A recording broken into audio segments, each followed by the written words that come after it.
नमस्कार दोस्तों, स्वागत करता हूं आप सबको बीएन क्लास में। तो यहां पे मैं एक टॉपिक का डिस्कस करने वाला हूं जो कि सभी के लिए बहुत इंपॉर्टेंट है, चाहे वो स्कूल जाते हैं चाहे स्कूल नहीं जाते हैं। हर एक इंसान के लिए ये टॉपिक बहुत ही ज़्यादा ज़रूरी है। आज हम बात करने वाले हैं HIV एड्स के बारे में। वो कैसे फैलता है और उसको हम कैसे रोक सकते हैं। अगर किसी को HIV हो जाता है तो उसके लिए क्या क्या प्रिकॉशंस है या फिर ट्रीटमेंट है। ओके, हम पूरा डिटेल्स में बात करेंगे, तो वीडियो के अंत तक बने रहिए और जानने की कोशिश करिए। तो जैसे हम बात करते हैं what does HIV stand for, तो HIV का मतलब क्या होता है, हमने बहुत बार सुना है इसको। और is AIDS an infectious disease, तो एड्स क्या इन्फेक्शियस डिजीज है। List any 4 modes of spreading और एड्स, तो एड्स कैसे फैलता है। तो सबसे पहले तो क्या होता है, ये एड्स जो है कोई एक बीमार हम नहीं बोलेंगे उसको, ये सिंड्रोम्स है, acquired immunodeficiency syndromes. Okay, AIDS जो होता है HIV वायरस के कारण होता है। किसके कारण होता है? HIV वायरस के कारण होता है। तो HIV का फुल फॉर्म हो जाता है ह्यूमन इम्यूनो डिफिशियंसी वायरस। क्या हो जाता है? Human immuno deficiency virus, HIV का full form. Okay, HIV virus के कारण क्या होता है? एड्स होता है। जब किसी शरीर में HIV वायरस एंटर करता है तो उसको एड्स का सिम्टम्स दिखना शुरू होता है, तो एड्स होता है। तो एड्स में क्या होता है, इसमें सो इम्यूनो सिस्टम जो होता है, इंसान का जो इम्यूनो सिस्टम होता है उसको अटैक करता है। ओके, ये वायरस क्या करता है? इम्यूनो सिस्टम को वीक कर देता है। बस उतना याद रखना है आपको, इम्यूनो सिस्टम को वीक करता है। अब ये वायरस कैसे कैसे हमारे शरीर में प्रवेश कर सकता है, तो ये तो पहला चीज़ तो इन्फेक्शियस डिजीज़ है। इन्फेक्शियस डिजीज़ मतलब एक से दूसरे में फैलने वाला। यस, फैलता है, लेकिन कैसे कैसे फैलता है वो, है ना। हवा में नहीं फैलता है कभी भी। ये डिजीज़ जो होता है हवा से नहीं फैलता है या पानी से नहीं फैलेगा। ठीक है, कैसे फैलेगा इसका हम बात करते हैं। So yes, it is a infectious disease, ये इन्फेक्शियस डिजीज़ है। सो मोड ऑफ ट्रांसमिशन, कैसे कैसे फैलता है, अगर किसी इंसान में है तो दूसरा इंसान में वो कैसे जाएगा। So by having sexual contact with an infected person, अगर कोई इन्फेक्टेड पर्सन के साथ में सेक्सुअल कॉन्टैक्ट होता है तो थ्रू सेक्सुअल एक्टिविटीज़ के कारण ये फैल सकता है। By transfusion of blood from an infected person, तो इन्फेक्टेड पर्सन है, मान लीजिए कोई एक इंसान को ब्लड की ज़रूरत हुआ, उसने ब्लड ले लिया और वो इन्फेक्टेड पर्सन का ब्लड था, विदाउट टेस्टिंग उसने ब्लड ले लिया, तो उस समय ये हो सकता है। ओके, तीसरा क्या है? Through infected needles use for injection, injection के लिए कोई नीडल यूज किया गया था और इन्फेक्टेड पर्सन को यूज किया था, और वही नीडल्स जब हेल्दी पर्सन को भी इंजेक्ट करते हैं तो वहाँ से भी फैलता है। और दूसरा जो है, जो ड्रग्स लेने वाले जो होते हैं, ड्रग्स लेने वाले जो वेनस में जो ड्रग्स लेते हैं, वो लोग क्या करते हैं, इंजेक्शन के थ्रू ड्रग्स को इंजेक्ट करते हैं। तो ड्रग्स लेने वाले बच्चे में ये ज़्यादा दिखता है कि सपोज किसी एक में है तो दूसरा में फैल जाता है, क्योंकि वो लोग शेयर करते हैं, नीडल्स को शेयर करते हैं। ठीक है, दूसरा है through the placenta from the mothers to child during pregnancy. So suppose कोई एक वोमेन प्रेग्नेंट है और उनमें HIV है तो बच्चे में भी क्या हो जाएगा, प्लेसेंटा के थ्रू बच्चे में फैल जाएगा। ठीक है, सो ये था डिफरेंट मेथड्स कैसे फैलता है। अब हम इसको कैसे बच सकते हैं। ओके, सिंपल मेथड है, सिंपल रूल्स को अगर हम फॉलो करेंगे तो ये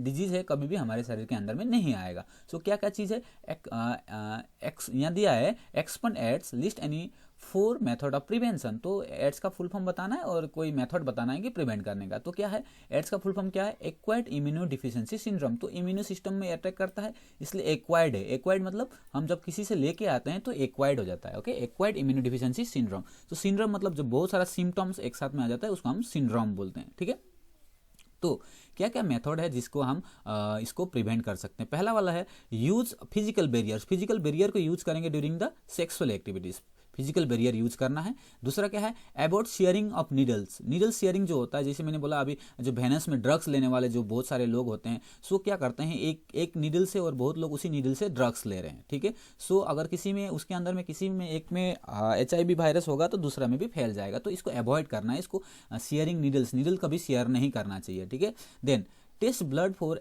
HIV बिफोर ट्रांसफ्यूजन। अगर आपको ब्लड कहीं से लेना है सो आप जो अथोराइज जो ब्लड बैंक है वहीं से ब्लड लेना है। अदरवाइज आपको क्या होगा, ब्लड टेस्ट नहीं होता है और आपको गलती से आपका HIV एड्स वाला जो ब्लड होगा आपके शरीर में जा सकता है। तो वहाँ पे क्या होता है, जब ब्लड बैंक से हम ब्लड लेते हैं तो अलग अलग टाइप का टेस्ट किया जाता है और उसको ये सारा टेस्ट, जितना भी टेस्ट है, HIV टेस्ट और दूसरा भी टेस्ट ऑलरेडी करके वहाँ पे रखा जाता है। तो हमको क्या लिखना है, जो अथोराइज जो ब्लड बैंक है वहीं से ही ब्लड लेना चाहिए। That means government blood bank जो होगा वहाँ से हमको ब्लड लेना जरूरी है।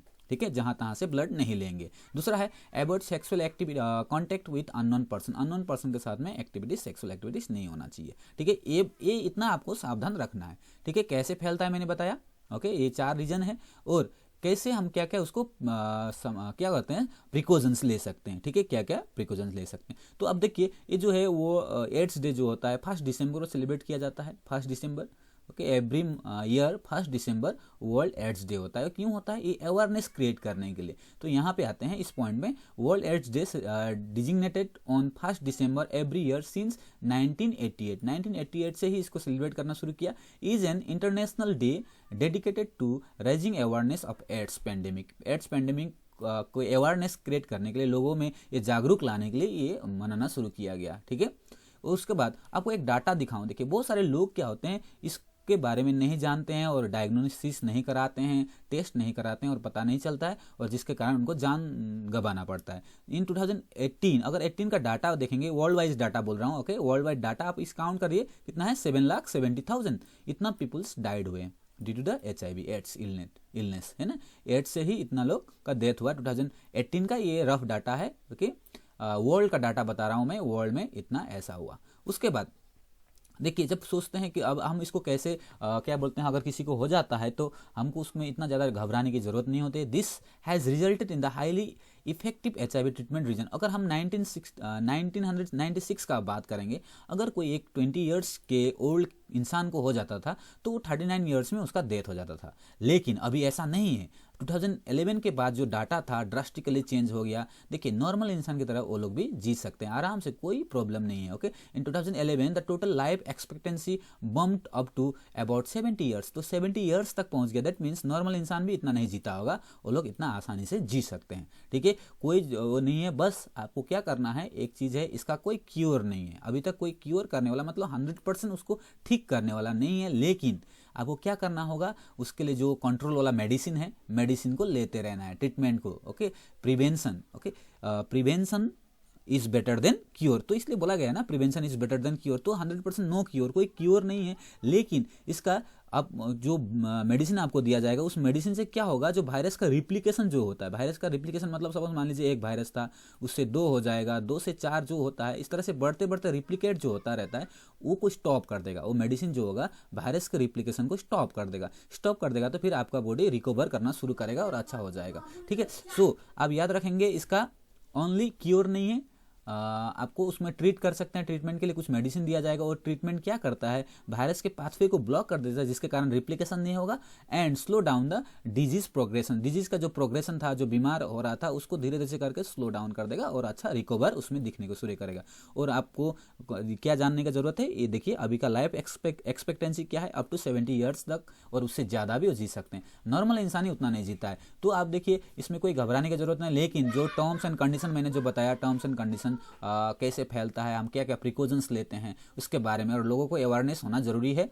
ओके, आज के डेट में इसको हम आराम से क्या कर सकते हैं, ट्रीट कर सकते हैं। ट्रीट करके दैट मीन्स कंट्रोल कर सकते हैं। ओके, क्योर नहीं कर सकते हैं, कंट्रोल कर सकते हैं। याद रखिए, क्या बोला मैंने, prevention is better than cure. तो पहले ही प्रिवेंट होना है, सारा चीज़ को याद रखना है। जो जो मैंने बताया क्या क्या प्रिवेंशन है, ये प्रिवेंशन आप करेंगे तो बिल्कुल भी ये सुरक्षित रहेंगे, सही रहेंगे। आशा करता हूँ चीज़ आपको, आज का जो वीडियो था बहुत हेल्पफुल हुआ होगा। सभी लोगों के लिए मैं ये वीडियो सभी लोगों के लिए मैं डेडिकेट करता हूँ।